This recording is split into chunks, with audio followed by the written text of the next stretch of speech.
What's going on, everybody? Welcome back to the channel. Hope you're having a good day as always. Today we're going to be trying to salvage this Jeep Grand Cherokee 3D printed body. The print failed towards the roof, and I think I've got a solution for that. As you can see, I thought about adding some Bondo to it and trying to clean it up a little bit, but that didn't work very well, so we're going to go ahead and just chop the roof off, build a custom cage. I think this will turn out sweet. We're going to be putting this on my slightly heavier SCX24 since it will be a slightly heavier body, but wheelbase wise, we're going to have to trim a little bit, but it should fit pretty well. Now the back we're going to have to cut a lot, which isn't actually that bad because I have one of these in real life. That's the main reason I built this, and you have to trim the back a ton anyway with those, so it won't really look that bad. Then we'll obviously have to trim the front up to clear the tires and be able to turn. Then we're going to use these polystyrene tubes to build a custom cage, and we did something similar with one of my other builds a while back, you may remember, but this stuff's super easy to work with, and it should turn out pretty good if it all works out how I'm thinking. So I'm going to go ahead and cut the roof off, and I'll catch up with you guys once that's done. Alright, so we cut the roof off. Obviously we need a little bit cleaning up, but you can kind of start to get the vision here. We're going to leave the windshield like that, and we'll have the cage come up through the inside. Now, I will say I made a mistake. I went ahead and tried to cut it with these Lexan scissors, and it just cracked all over the place. So I would definitely recommend just using a Dremel or something to basically sand it down.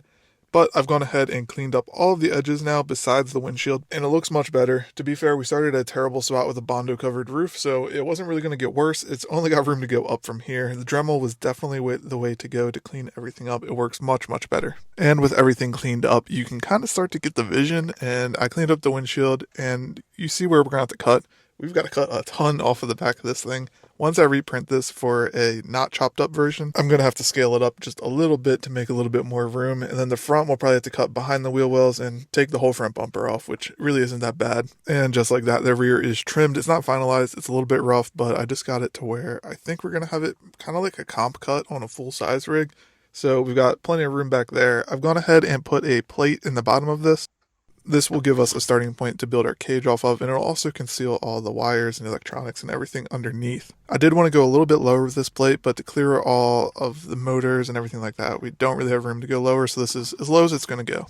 Alright, so I've chopped the front bumper off so you guys can kind of get a view of what we're looking at here, and it looks much better this way. You got a ton of clearance, and we should have room to turn, I believe.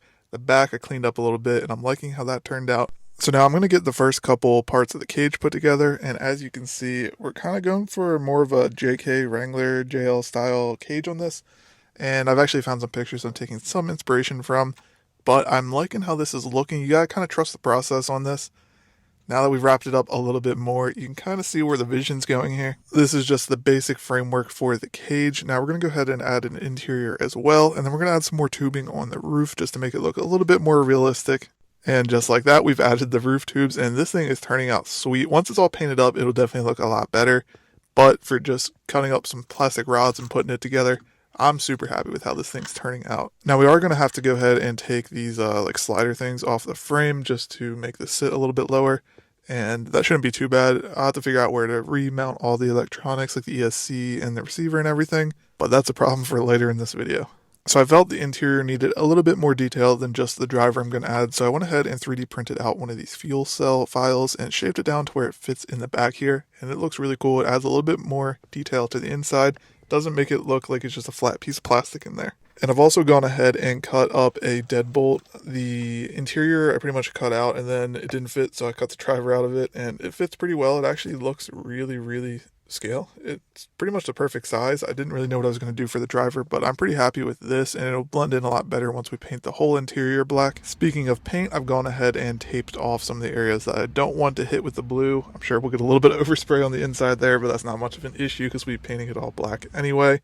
And I've hit it with some blue, and I'm very happy with how this color turned out. This was kind of another test run of this paint just to see how well it matches the actual Grand Cherokee that I have, and I'm pretty happy with it. You'll see it later in the video to compare the two, but this color turned out sweet, so now we'll have to add a little bit more detail with the black paint. Alright, I got a little carried away with the paint, so you didn't see the whole process, but it turned out sick. So we went ahead and painted the black trim, door handles, we went ahead and painted the fuel cell silver. Inside's all black, the cage is silver, headlights, taillights, everything you can think of. I'm also very happy with how well this color actually matches the real life Grand Cherokee. Now, obviously this one's not chopped up and have a cage or everything, but it was more of like a test run on the color because I do want to build a 1/10 scale version of this. Now, obviously we got to run it down the course and see how it performs. Now, it is a little bit of a heavier body than some of the Lexan ones, so it's going to be a little bit more top heavy. but these wheels weigh so much and there's just so much weight down low with this isokinetic axles that it really shouldn't be much of an issue. So far it's handling this with ease, and it definitely needs limit straps. Besides that though, it's doing really, really well, and it looks awesome in my opinion. Now we'll get a little bit uphill action. I wouldn't be surprised if the front pops up. Like I said, it definitely needs limit straps, but... Alright, so the front's we're sliding sideways. Now the tire is caught on that, but this is pretty sideways not to flip over for how heavy that body is. Yeah, it flipped over at the end, but I'm pretty happy with how that performed. Once we get limit straps, it'll help a ton. Let's get another little uphill section here, and it's doing about as expected. Pretty happy with how this turned out, and I think it looks great. Let me know what you guys think of this body down below. Now, what you all are waiting for, we've got the giveaway for the 1,000 subscribers. Thank you guys so much for subscribing, watching the videos, liking, and commenting. All of the support helps, and this page has grown very, very quickly. So I went ahead and put every single comment that we got for the giveaway in this wheel spin. Also, if you guys know an easier way to do this, let me know, because typing hundreds of comments was not a great time. But we've got everybody that commented and entered the giveaway in this wheel here. Now all we gotta do is drop a click on the wheel and we'll have a winner momentarily. Now if you don't win this one, don't worry, we've got more giveaways coming up in the future. I'm trying to plan these out a little bit better and give some cooler things, but this one is for the SCX24. And we've got ourselves a winner, Calla Matthews 243. Comment down below under this video or on our community tab and I'll reach out to get all the needed information to ship that your way. As always, thanks for watching and I'll see you guys in the next one.